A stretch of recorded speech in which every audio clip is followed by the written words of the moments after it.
I'm 88 years old, and there's a sound I still hear clearer than my own grandchildren's voices some days, the sound of my own voice on a radio handset, asking a man on the other end of that line to drop artillery on the exact coordinates where I was standing.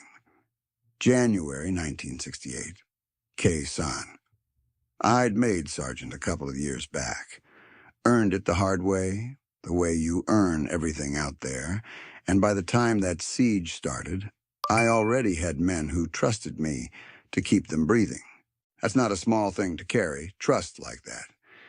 It sits heavier than any pack. 77 days, they'd call it later, once historians got hold of the number and made it official. I didn't know it was going to be 77 days when it started. None of us did. We just knew the shelling didn't stop. And the perimeter kept getting tested, night after night, and somewhere in the middle of all that, I made a call over the radio that I've never fully explained to anybody who wasn't standing in that trench with me. I asked the man to bring fire down on my own position. I'm still here to tell you about it. That part still surprises me some mornings. I grew up in Boston, South Boston to be exact, Irish Catholic through and through, the kind of neighborhood where you knew every family on the block and every family knew your business right back. My father worked the docks. I served 2 years in Korea before Vietnam ever entered my mind, which is part of why, by the time I got to Khe Sanh, the younger men in my platoon looked at me like I was some kind of old hand at this whole business. I wasn't old. I was 30. Felt older some days, felt like a kid on others. Under my command that January was a private named Michael Carter.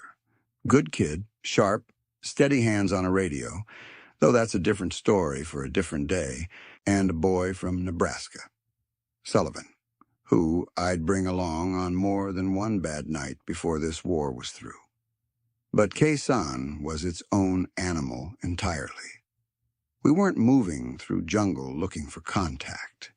We were dug in, static, and the enemy had us surrounded on high ground in every direction, raining artillery down on us like it was their full-time occupation, which I suppose, for a while there, it was. The rain never stopped that season. Monsoon mud thick enough to pull a boot clean off your foot, trenches that filled up faster than we could bail them, and every single night the incoming rounds came whistling down out of a black sky we couldn't see past. We built what we could, bunkers reinforced with sandbags and whatever timber we could scavenge, but nothing felt solid enough. Nothing felt like it would actually hold if the wrong shell found the wrong spot. You learn to live with that particular kind of fear, the kind that never fully goes away, just moves to the back of your mind so you can keep functioning. I ran radio checks constant, kept contact with fire support, kept our position marked clear on every map that mattered. That was the job, not glory, not charging anywhere. Just holding a piece of ground and keeping the men on it alive 1 hour at a time.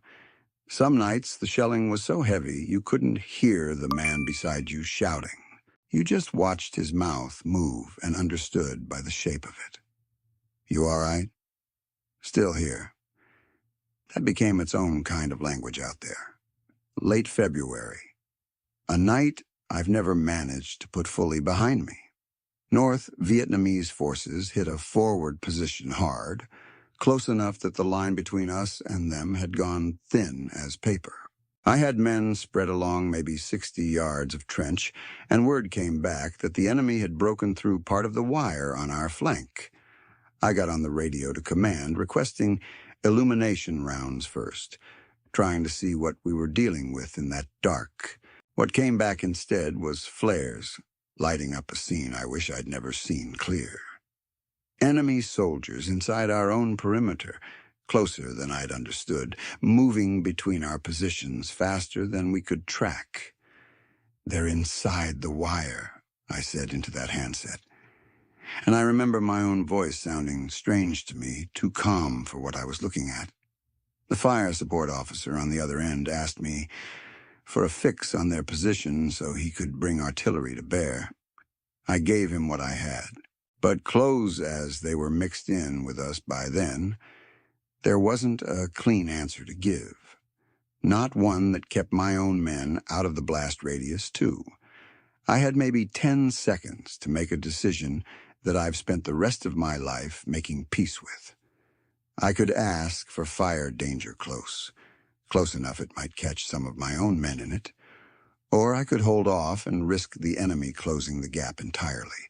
Overrunning a position I didn't have enough men left standing to hold with rifles alone. I keyed the handset. I gave coordinates that put the strike almost directly on top of my own foxhole. Close enough that the margin for error wasn't really a margin at all. Confirm danger close, Sergeant. Say again, confirm. The voice on the other end wanted to be sure I understood what I was asking for. I understood. I told him to confirm it. Fire when ready, and then I did the only thing left to do. I got every man I could reach down as low into that mud as a body can get, pressed my own face into the wet earth, and I prayed in a way I hadn't prayed since my mother used to walk me to Mass as a boy. I heard the rounds coming before I felt them. That particular whistle, growing, and then the whole world went white and loud and wrong all at once. I don't remember the exact moment the ground stopped shaking. I remember opening my eyes and not being entirely sure, for a second or two, whether I was still a living man or not. Dirt in my mouth, my ears ringing so loud I couldn't hear my own breathing, and mud packed into every seam of my uniform, like the earth itself had tried to swallow me whole. I called out for my men. One by one, voices came back, shaken, some of them hurt, but back. Carter answered from a few yards down the trench, his voice cracked but steady. Sullivan, too, further along, coughing on smoke and dirt, but alive. The strike had done what I'd asked it to do. It had broken the enemy push, scattered what had come through the wire, bought us the ground back. It had come close enough to my own position that I still carry a small piece of shrapnel in my left shoulder to this day, a permanent souvenir of a decision I made in 10 seconds flat. I sat there in that mud a long while after, not moving, just breathing, understanding slow and heavy that I'd asked for that. I'd asked for it myself. Command radioed back sometime after, checking status, and I remember giving my report in a voice that sounded steadier than I felt. Position held. Line secure. Casualties. But no men lost from my section that night, which still strikes me, all these years later, as something closer to a miracle than a military outcome. There's a moment that stayed with me clearer than almost anything else from that whole siege. Carter found me sometime after things had quieted, sat down next to me in that same mud, and didn't say anything for a long while. Then he said, "You called it in on us, Sergeant." Not accusing, just understanding, finally, what kind of man he'd been serving under. I told him the truth. I told him I'd rather ask for a chance, even a bad one, than watch that line get overrun with nothing left to stop it. I told him some decisions don't have a good option in them at all, just a less terrible one. And you make it. And you live with whatever that decision cost you for the rest of your natural life.